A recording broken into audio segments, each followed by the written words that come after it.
السلام علیکم ناظرین، آپ میرا یوٹیوب چینل دیکھ رہے ہیں۔ میں شراز کاظمی۔ میاں صاحب آج کل بہت جوش میں آئے ہوئے ہیں اور ورچوئل خطابت کی بھرمار کی ہوئی ہے۔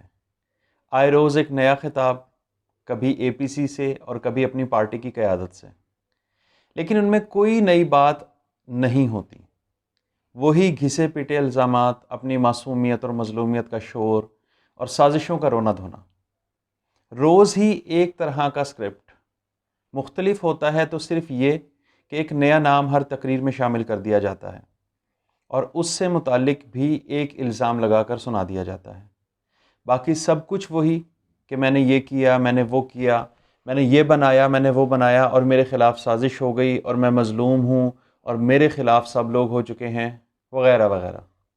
ویسے تو میاں صاحب کے لگائے جانے والے الزامات پر اب جواب دینا بھی وقت کا ضیاع ہی ہے، لیکن لوگوں کو حقیقت بتانا بھی بے حد ضروری ہے۔ اگر نواز شریف صاحب کے الزامات کی لسٹ بنائی جائے تو ایک بہت طویل لسٹ بنتی ہے اور اس کے لیے ویڈیوز کی ایک سیریز بھی ناکافی ہوگی۔ اس لیے جائزہ لینے کے بعد ہم نے میاں نواز شریف صاحب کے بنیادی الزامات کو الگ کیا ہے۔ باقی تمام الزامات انہی مین پوائنٹس کے گرد گھومتے ہیں۔ نواز شریف صاحب نے جو بنیادی الزامات لگائے ہیں ان کی تعداد 5 ہے۔ الزام نمبر 1، جنرل ظہیر الاسلام مارشل لاء لگانا چاہتے تھے اور مجھ سے استعفیٰ طلب کیا گیا۔ الزام نمبر 2، ڈان لیکس میرے خلاف ایک سازش تھی۔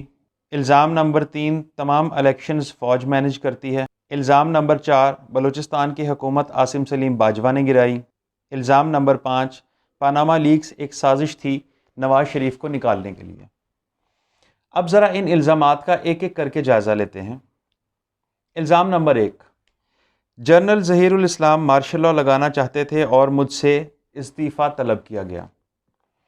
کیا لطیفہ ہے کہ جنرل ظہیر نے استعفیٰ مانگا اور نواز شریف صاحب ڈٹ گئے۔ جس فوج کے پاس ملک کے تمام تر وسائل اور ملک کی تمام تر طاقت کا اختیار ہو، کیا وہ فوج 2014 میں اتنی ہی کمزور ہو گئی تھی کہ اسے مارشل لاء لگانے کے لیے نواز شریف صاحب کو دھمکی لگانا پڑی، اور نواز شریف صاحب اتنے ہی بہادر تھے کہ وہ ڈٹ گئے؟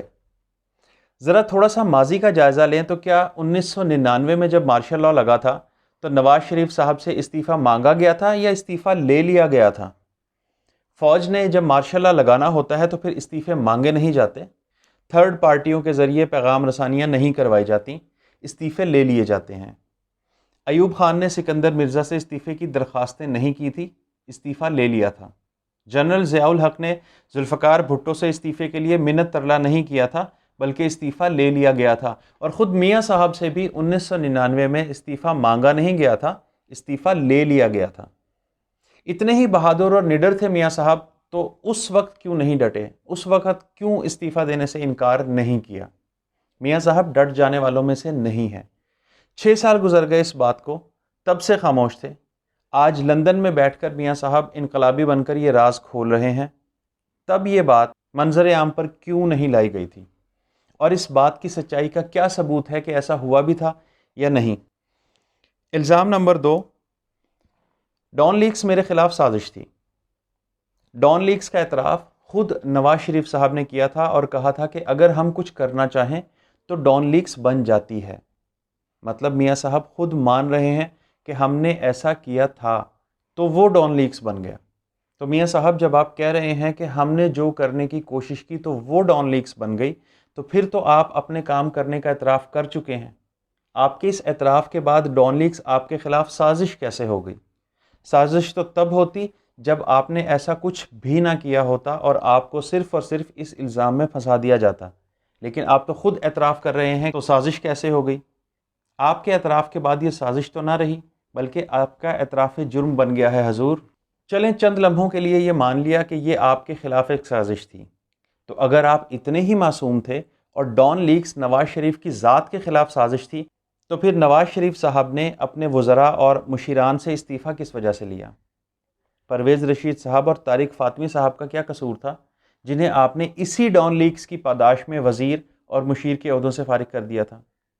اگر وہ سازش ہی تھی تو آپ اس وقت کیوں نہیں ڈٹے؟ کیا حقیقت یہ تو نہیں میاں صاحب کہ آپ نے اپنے کارنامے یعنی ڈان لیکس سے اپنی اور اپنے خاندان والوں کی گردن بچانے کے لیے اپنے 2 پارٹی ممبران کو قربانی کا بکرا بنا دیا تھا۔ الزام نمبر 3، تمام الیکشن فوج مینج کر کے جتواتی ہے۔ اگر تمام الیکشن فوج مینج کر کے جتواتی ہے تو پھر میاں صاحب آپ تو 3 مرتبہ اس ملک کے وزیر اعظم بنے ہیں، تو آپ یہ تسلیم کیوں نہیں کرتے کہ آپ نے دوسروں کا حق مار کر 3 مرتبہ اقتدار پر قبضہ کیا ہے؟ اب تو وزیر پہلے بنے اور سیاست میں بعد میں آئے۔ آپ کس کے دور میں وزیر تھے، وزیر خزانہ تھے، وزیر اعلیٰ تھے، یہ بتانے کی ضرورت نہیں ہے۔ آپ کس کو اصلی شہید کہتے اور کس کا مشن پورا کرنے کے دعوے کرتے تھے، یہ بھی کسی سے ڈھکی چھپی بات نہیں ہے۔ تو آپ کے دعوے کے مطابق تو آپ کی 3 بار کی وزارت عظمیٰ بھی فوج کی مینجمنٹ کا نتیجہ ہے۔ اگر آپ کے دعوے کو سچ مان ہی لیا جائے میاں نواز شریف صاحب، تو اس کا مطلب تو صاف صاف یہ ہوا کہ یہ وزارت عظمیٰ 3 بار ہی آپ کو فوج سے بھیک میں ملی ہے۔ آپ نے 3 بار فوج کی مینجمنٹ کا پھل کھایا ہے۔ ووٹ شوٹ والی باتیں صرف کہانیاں ہی ہیں، یہ میں نہیں کہہ رہا میاں صاحب، یہ آپ کے دعوے کی ہی وضاحت کی گئی ہے۔ اور آپ ہی کے دعوے کے مطابق جب فوج الیکشن مینج کرواتی ہے تو پھر کیا وجہ ہے کہ آپ 2013 کے الیکشن کو دھاندلی زدہ الیکشن تسلیم نہیں کرتے؟ میں آپ کے پچھلے ادوار کا فی الحال تذکرہ نہیں کروں تو بھی چلے گا، آپ کے ماضی قریب کی ہی بات کروں تو وہ لوگ جو آج کل آپ کے ساتھ اے پی سی میں فرنٹ سیٹوں پر براجمان ہیں، وہ 2013 کے الیکشنز کے بارے میں کیا کیا کہہ چکے ہیں؟ یاد ہے میاں صاحب آپ کو؟ زرداری صاحب نے کہا تھا کہ یہ RO الیکشنز ہیں۔ جی ہاں، وہی زرداری صاحب جن کا پیٹ آپ کے برادر اعلیٰ نے پھاڑنے اور ان کو سڑکوں پر گھسیٹنے کا دعویٰ کیا تھا، اور آج آپ ان کو زرداری صاحب کہتے نہیں تھکتے۔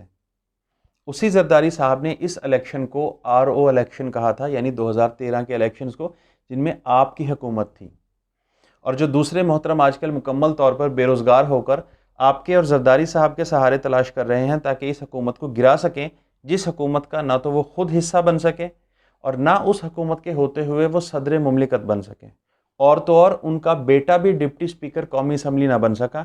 تو اب جب انہیں اس حکومت سے کچھ بھی نہیں مل رہا تو وہ آج کل آپ کے اور زرداری صاحب کے کندھوں پر رکھ کر بندوق چلانا چاہتے ہیں، اور جس حکومت میں ان کی روزی روٹی کا بندوبست نہیں ہو سکا اس حکومت کو ہی ختم کرنا چاہتے ہیں۔ وہی مولانا فضل الرحمان آپ کی 2013 والی حکومت کے بارے میں کیا فرماتے تھے، یاد ہے میاں صاحب آپ کو؟ چلے میں آپ کو سنوا دیتا ہوں۔ میاں صاحب 2013 کے الیکشن میں آپ کی حکومت کے بارے میں مولانا فضل الرحمان صاحب نے سلیم صافی صاحب کو انٹرویو دیتے ہوئے کیا فرمایا تھا، یہ ذرا غور سے سنیے گا۔ مجموعی طور پر بھی میں نہیں کہہ سکتا کہ صحیح الیکشن ہوا ہے جی، داندھی تھوپے گئے ہیں جی، داندھی پورے پاکستان داندھی کی میں بات نہیں ہے جی، پیکج دیے گئے ہیں، پیکج کس کی طرف سے؟ کسی کو کہاں کسی اسٹیبلشمنٹ کی طرف سے دیے گا، اور کسی دیے جی، میں نے دیے ہیں، آپ نے دیے ہیں۔ یعنی الیکشن فیئر نہیں ہوئے، عوام کی مرضی سے سوال نہیں ہی ہوئی پیدا نہیں ہوتا کہ یہ الیکشن فیئر ہوں جی۔ پورے پاکستان میں، پورے پاکستان کا الیکشن جو ہے فیل الیکشن ہے آپ کا، اور اسٹیبلشمنٹ نے داندھی کرائی ہے۔ جو بھی کچھ آپ کہیں، الفاظ آپ جو منتخب کرے کہتے رہیں، لیکن یہ الیکشن عوام کا نہیں ہے۔ بس میں شریفانہ الفاظ میں یہ کہہ سکتا ہوں کہ عوام کو مینڈیٹ، پھر تو اس کا حصہ بننے کی وجہ اس کے خلاف عدالت میں جانا چاہیے۔ عدالت کس کے پاس جائیں جی؟ سپریم کورٹ کے پاس جائیں؟ نہیں، کوئی ضرورت نہیں ہے۔ کیوں ضرورت نہیں ہے جی؟ تو کہاں جائیں؟ بس ہم اس حوالے سے مایوس ہیں جی۔ سپریم کورٹ سے بھی انصاف کی توقع نہیں ہے، عدالت سے بھی نہیں ہے، فوج سے بھی نہیں ہے، تو پھر عمران خان صاحب عید کے بعد انتخابات میں داندھی کے خلاف سڑکوں پہ نکل رہے ہیں، پھر آپ ان کا ساتھ کیوں نہیں دیتے؟ نہیں، کچھ بھی نہیں ہوگا جی، ایسی بات ہے جی، نہیں، اگر کچھ بھی نہیں ہوگا۔ تو آپ خود کیوں نہیں نکلتے؟ ہم نہیں نکل سکتے جی، کیوں؟ بس ہماری یعنی اس پہ ہم ایک نئی مشکل سے ایک مشکل سے اس نئی کا مشکل مطلب ہے میں کہ جائیں عوام گے۔ آپ کے ساتھ نہیں ہے نا، تب آپ عوام بھی ہمارے ساتھ ہیں، لیکن ہم اس امتحان میں نہ عوام کو ڈالنا چاہتے ہیں نہ اپنے آپ کو ڈالنا چاہتے ہیں۔ جی میاں صاحب، مولانا فضل الرحمان صاحب تو کہہ رہے ہیں کہ 2013 کے الیکشن میں دھاندلی تو چھوٹی بات ہے، پیکج بانٹے گئے تھے، پیکج، یعنی آپ کا اس وقت کا بھی اور آج کا بھی اتحادی یہی کہہ رہا ہے کہ وہ الیکشن بدترین دھاندلی زدہ الیکشنز تھے، یعنی آپ کی حکومت دھاندلی کے نتیجے میں وجود میں آئی۔ تو پھر میاں صاحب جس دھاندلی کے نتیجے میں یا فوج کی مینجمنٹ کے نتیجے میں آپ کی حکومت آئے تو وہ دھاندلی اچھی اور وہ حکومت جائز ہوتی ہے، اور اگر کسی اور کی حکومت آ جائے تو وہ حکومت ناجائز ہو جاتی ہے۔ یہ تو منافقت ہے میاں صاحب۔ اور تب یعنی 2013 میں مولانا صاحب اس لیے سڑکوں پر یا عدالتوں میں نہیں گئے تھے کہ ایک تو وہ خود الیکشن جیت گئے تھے، اور دوسرا آپ نے ان کو کشمیر کمیٹی کا سربراہ بنا کر ایک اور پیکج دے دیا تھا، یعنی اگلے 5 سالوں کے لیے ان کی روزی روٹی کا بندوبست ہو گیا تھا، اس لیے وہ کوئی احتجاج نہیں کرنا چاہتے تھے۔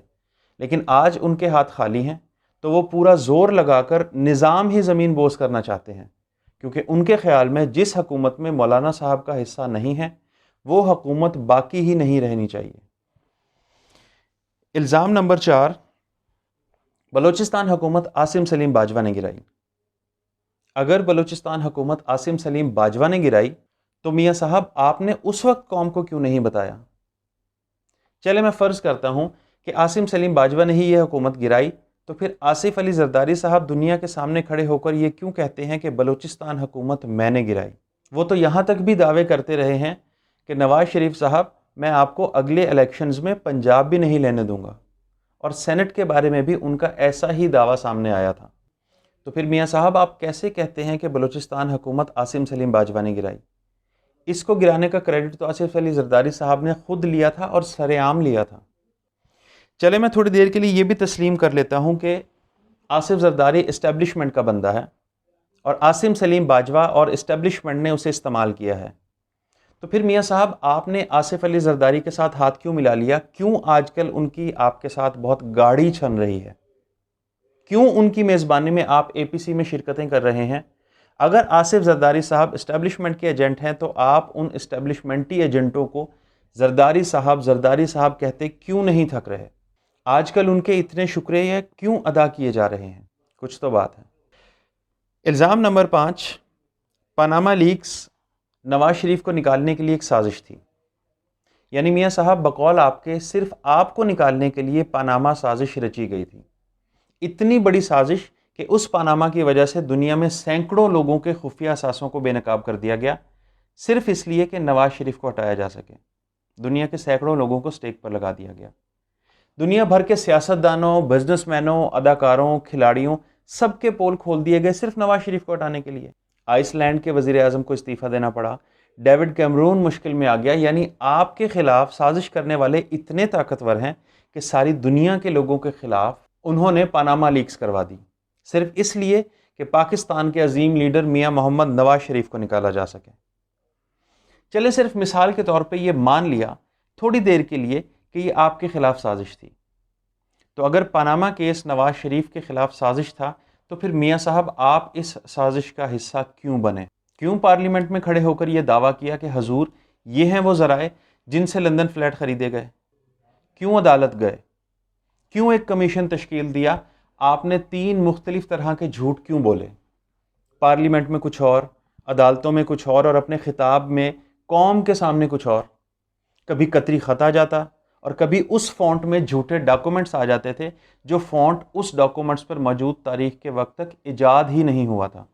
آپ کی کوئی ایک بات، کوئی ایک بیان آپ کی فیملی کے دوسرے ممبران سے تو کیا آپ کے اپنے ہی گزشتہ بیانوں سے میچ نہیں ہوتا تھا، اور پھر ان پے در پے جھوٹوں کے بعد جب آپ کے خلاف فیصلہ آیا تو آپ نے اس فیصلے کو ماننے سے انکار کر دیا، مجھے کیوں نکالا کا شور ڈال دیا۔